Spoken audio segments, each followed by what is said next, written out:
It's all right. Thank you. Thank you. Guys, I'm going to wait for you guys to join. Thank you. Where are you guys from? Milas Page, thank you for inviting your followers. You're doing so much good. Like, we want to get as much exposure to these type of these type of causes as we can.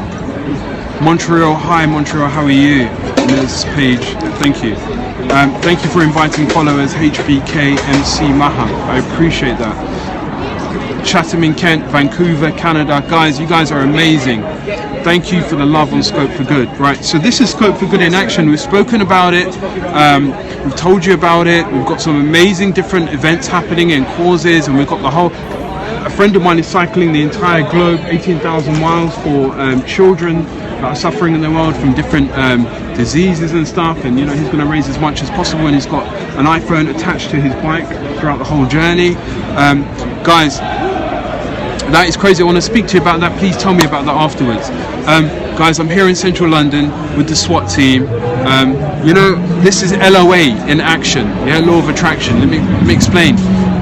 I was on Facebook about 4 or 5 months ago, and I saw a video of a guy who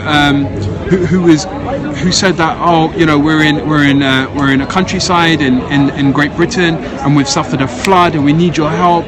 Please, if there's anyone out there, can you please come and help us, because we're not getting enough sandbags, and our homes are flooded, and the insurance is not being. And you know, he went through the whole thing, and then there was a follow-up 24 hours later with a bunch of people from West London that went there, and with their own materials, their own time and their own effort, they decided to go over there and help with the flooding. And I said, who is this guy? What an amazing group of people. And I looked him up and I said, wow, this guy is amazing. And then I was in London 4 months later, and I recognized him, and I said, what are you guys doing here? And he explained to me about the whole SWAT team thing, and I'm going to hand it over to him. Randy, please come on camera. Hi guys. I'm humbled. Gain, that's it, Gain. I'm humbled. Yeah, that all went. Of course. But he's not telling the truth. I don't do nothing. We're blessed from above that help us do the work we do. So we're here in central London with AJ. Thank you, AJ. My pleasure for bringing us there. My pleasure. We're actually just a stone throw away from Trafalgar Square. And in Trafalgar, we're in Charing Cross on the Strand, just outside Charing Cross police station. We've just fed about 300 homeless people. Behind us, we've got a queue of homeless people. I'm just going to step aside, and you can see. So anything between 4 to 450, sometimes 3. So anything between that number. Yeah. So we've got forward a bit and then move back if you want to. So we've got so we can hear you. We've got pasta. We've got spring rolls, we've got vegetable samosas. All our food is vegetarian. We're called the SWAT team, the Sikh Welfare and Awareness Team. We're doing what we're taught to do, which is help our fellow human. Love thy neighbour. And that's what we're doing. We're just putting into practice what we're taught. There's no barriers out here. We don't look at who you are, what you're wearing, what you look like. It's just, you're a human, you're hungry, you've got problems, come and see us, and we're going to feed you. We've got more than enough food. We bring more than enough, and we give double at the end for people who want to take some stuff with them. You know, we give out biscuits, crisps, chocolates. We've got a chef. In fact, it'd be nice to get the chef on as well. Yeah, please do. The words for him to say. I'll go and get him. Yeah. So basically, we've got a chef, and he's a very, very humble guy. He's a very experienced guy. I've just found him. He's coming over. I'm going to call him over, and I'm going to ask him to say a few words about the food that he cooks. Jav, just come here. Come here. 1 second. Just one sec. Just say that we've got people. Is Jav, by the way? Hello, nice to meet you, everybody. Jav is a chef. Jav's just gonna. He just wants to. If you can just tell him what you've cooked today. Today I've cooked a vegetarian 5-bean chili con carne with Linda McCartney's egg-free. I repeat, egg-free product. Okay. It's all fresh, all bought from Six Series Cash and Carry, and that's about it really. Me and my mum's done the rice as well at home, and Randeep come around and tasted it this afternoon. Yeah, can I ask you a personal question? Yeah. How much do you get paid to do this? I don't get paid nothing. I pay for it myself. I pay for the food. Yeah. That's amazing. That is amazing. I want the guys to know that you pay for your own ingredients. Yeah, And you cook where? at my mum's house. And you come here how often? I've been every week now since January the second week of January. I've been with you. You're phenomenal. No, I'm not phenomenal. Same as everybody else. I'm not just a normal person. Same as everybody else. I understand. It's not, I don't want no praise for it. I'm doing it because I can cook. Yeah. That's the only reason I do it. I cook. I enjoy cooking. I understand. That's the only reason I do it. And plus, I like the boss. You know what, Yav, that was just one component. That was just one component of what we give. Well, we also have samosas, like I said, spring rolls. We've got pizza, pasta, crisps, chocolates, biscuits. You know, we're kind of coming up, wrapping up now. And you know, I'm just going to move aside. You can see the team behind us. They're working away. Through the side of the van, we've also got clothes. We've got shoes. We've got socks, hats, gloves. People who are cold. We've got sleeping bags. We've got toothpaste. We've got soap. We've got toothbrushes as well. So whatever anybody needs, you know, we're more than happy to give to them. I've got a few questions for you. Randy, how long have you been doing this? We started this operation in 1998. Sorry, my mistake. 2008. And the reason why we started this was we found a homeless problem in our local area. 7 years. We've been doing this for 7 years now.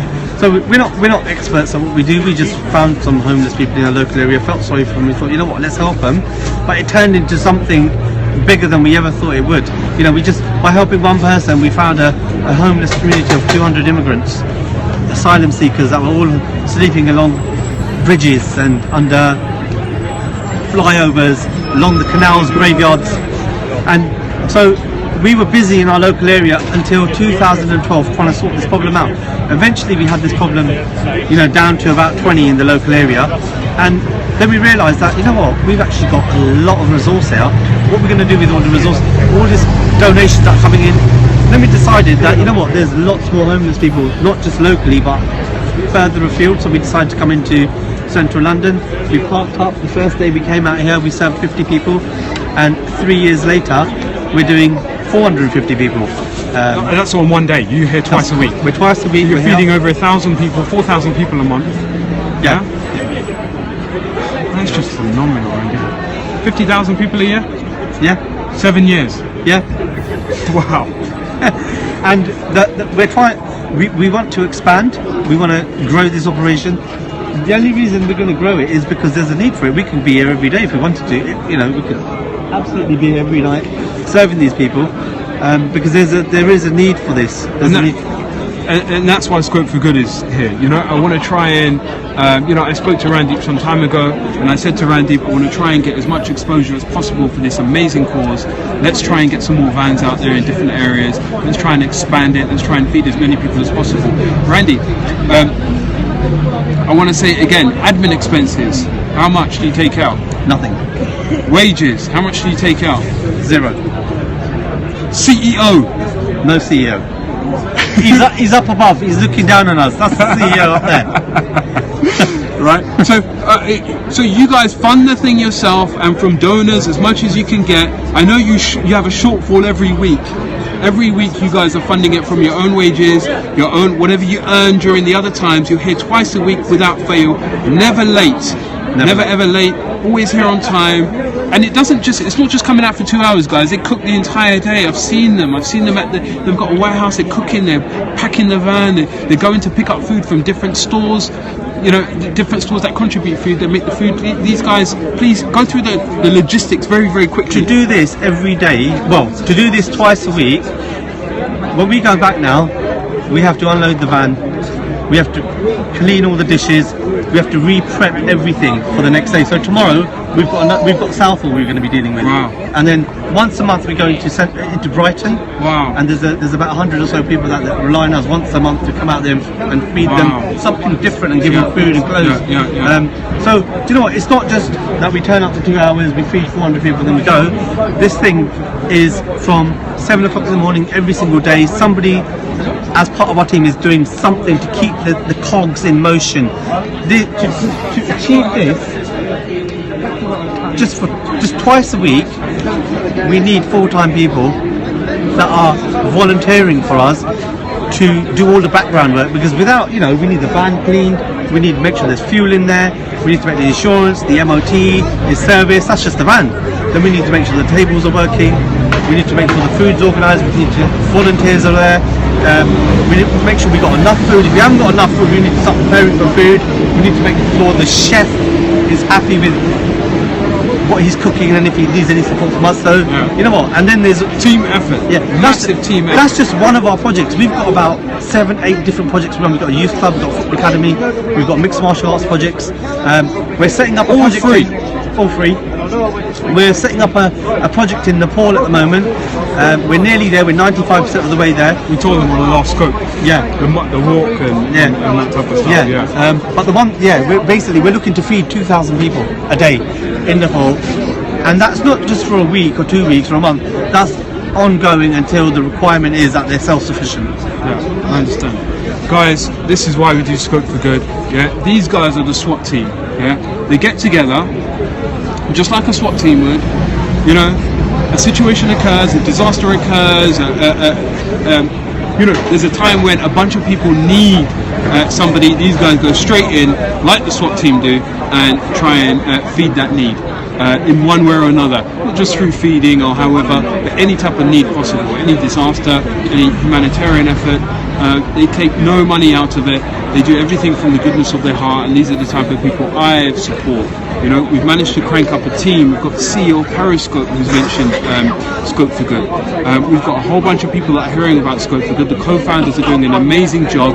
The ambassadors are doing an amazing job, and the support team are doing an amazing job.